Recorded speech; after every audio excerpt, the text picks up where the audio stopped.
नमस्ते दोस्तों। 7वीं कक्षा के हिंदी इस विषय में आप सभी का स्वागत है। आज देखने वाले हैं हिंदी सुलभ भारती इस पाठ्य पुस्तक में से पहला पाठ वाचन मेला। पहली इकाई का पहला पाठ है यह। और देखो, एक चित्र आपके सामने है और कहा गया है कि देखो, समझो और बताओ। तो चित्र का निरीक्षण करना है और उसको समझना है कि ये क्या क्या है। ये एक प्रदर्शनी का चित्र है जहाँ पर वाचन मेला लगा है।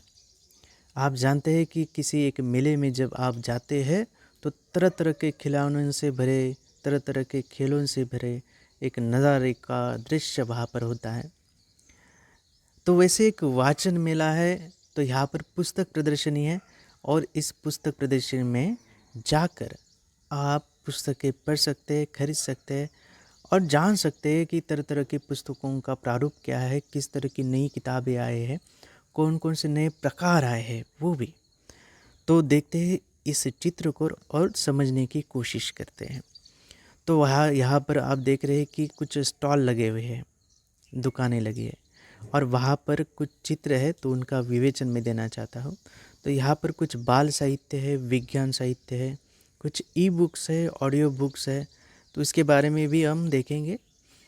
और यहाँ पर कुछ किशोर साहित्य भी कहा गया है दूसरे स्टॉल पर। और बीच में भी तरह तरह की पुस्तकें रखी गई है जहाँ पर लोग हैं। कुछ ज़्यादातर यहाँ पर बच्चे हैं और यहाँ पर आप देख रहे हैं कि ग्रंथ दिंडी है, तो बच्चों द्वारा ये ग्रंथ दिंडी निकाली जा रही है। यहाँ पर एक उद्घोषणा है, घोष वाक्य, पुस्तकों से पाए ज्ञान, जाने भाषाए विज्ञान। पुस्तकों से पाए ज्ञान, जाने भाषाए विज्ञान। तो पुस्तकों में बड़ा ज्ञान छिपा है, जितना आप उससे पाने की कोशिश करेंगे उतना वो ज्ञान आप में समा जाएगा। और कितना भी ले लीजिएगा, तरह तरह की भाषाएं आप सीख सकते हैं, विज्ञान भी इससे सीख सकते हैं। तो यहाँ पर एक और घोष वाक्य है, पुस्तकें है हम सब की साथी। पुस्तकें है हम सब की साथी, प्रज्वलित करे ज्ञान की बाती। ज्ञान की बाती हम प्रज्वलित करें। जब दिया जलाया जाता है तो उसकी बाती को प्रज्वलित किया जाता है और ये प्रज्वलित किया गया दिया चारों तरफ प्रकाश फैलाता है। तो पुस्तकें हमारे साथी है और हमारे इन पुस्तकों से पढ़ने से हमारा ज्ञान बढ़ता जाता है, ज्ञान में वृद्धि होती है और हम जीवन को अच्छी तरीके से जी सकते हैं। तरह तरह के मकसद में हम कामयाब हो सकते हैं, हमारा विकास कर सकते हैं। तो यहाँ पर हम और कुछ जानने की कोशिश करेंगे। जहाँ पर है बाल साहित्य। साहित्य के कुछ प्रकार है, तो उसमें से बच्चों के लिए जो ज़्यादातर पसंद है वो बाल साहित्य, जिसमें ज़्यादातर आप जानते हैं कि कॉमिक्स वगैरह रहते हैं। तो वहाँ पर चित्रों के द्वारा कुछ और कहानियाँ, कविताएं वहाँ पर रहती है, तो बच्चे पसंद करते हैं उसको।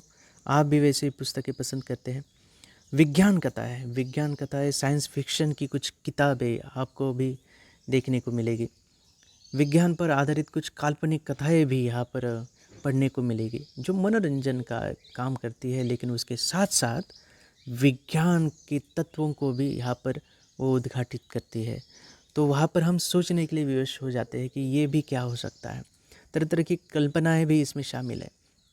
आप जानते हैं कि पुस्तकों से ही बड़ी बड़ी फिल्में बनी हैं, तरह तरह के सीरियल बने हैं, कार्यक्रम बने हैं टीवी पर जो आप देख रहे हैं। तो ये पुस्तकों से भरी पूरे इस ज्ञान को आप हासिल करते रहेगा।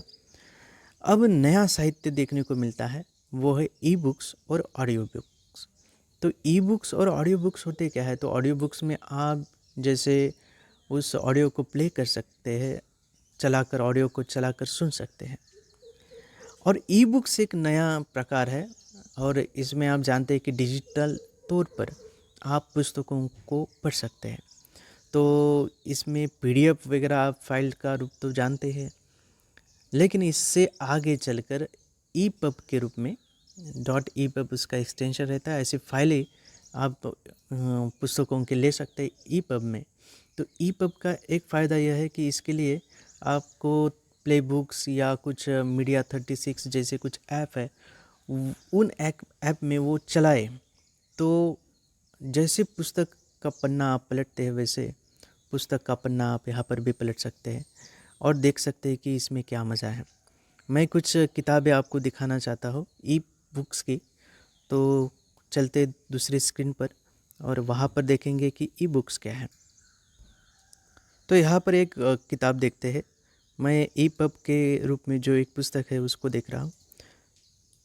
तो यहाँ पर मराठी बुक है और वहाँ पर हम देख रहे हैं कि ये पुस्तक यहाँ पर है और यहाँ पर पुस्तक का टाइटल आप देख रहे हैं।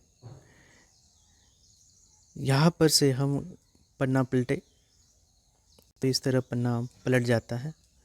इसमें किसी एक कविता पर क्लिक करें तो इस तरह आप उस लिंक पर जाएंगे, उस सीधे पन्ने पर जाएंगे तो इस तरह पन्ने पलटे जा सकते हैं। जूम करें तो इस तरह किताबें बड़ी हो जाती हैं, ठीक है। और यहाँ पर आप किसी एक अक्षर को या किसी एक शब्द को जानना चाहते हैं तो वहाँ पर डिक्शनरी में जाकर सर्च कर सकते हैं। इस तरह आप जाकर डिक्शनरी में उसको सर्च करेंगे तो ये पता चलेगा कि उसका मीनिंग क्या है, डिक्शनरी मीनिंग। तो ये बड़ी बात है और उसको हाईलाइट कर सकते हैं और तरह तरह के फ़ायदे भी ई बुक्स के रहते हैं।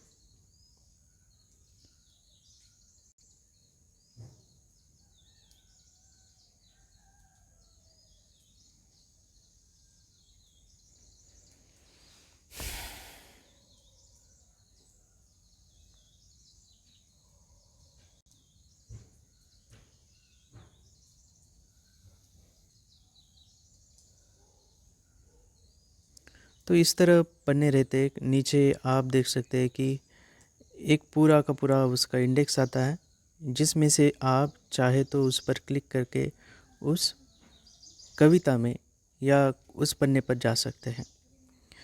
तो उसका फ़ॉन्ट भी चेंज कर सकते हैं या ऑडियो अगर आप सुनना चाहते हैं तो ऑडियो भी सुन सकते हैं। तो तरह तरह के फ़ायदे हैं।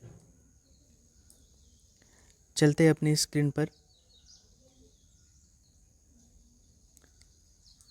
तो लौट आते हैं फिर से अपनी स्क्रीन पर। यहाँ पर हम देख रहे हैं कि वाचन मेला, इसमें किशोर साहित्य है। तो बाल साहित्य और थोड़े से हम बड़े हो जाएंगे तो किशोर कहलाएंगे।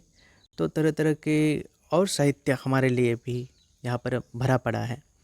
जितना रुझान आपका वाचन की तरफ बढ़ेगा उतना ज्ञान आपका बढ़ेगा, इसलिए पढ़ते रहेगा और आगे बढ़ते रहेगा। तो ठीक है, वाचन मेला इस चित्र को आपने समझा होगा। आपकी प्रदर्शनी में कुछ गए प्राप्त किए गए कुछ अनुभव है तो इसमें आप ज़रूर यहाँ पर बताइएगा।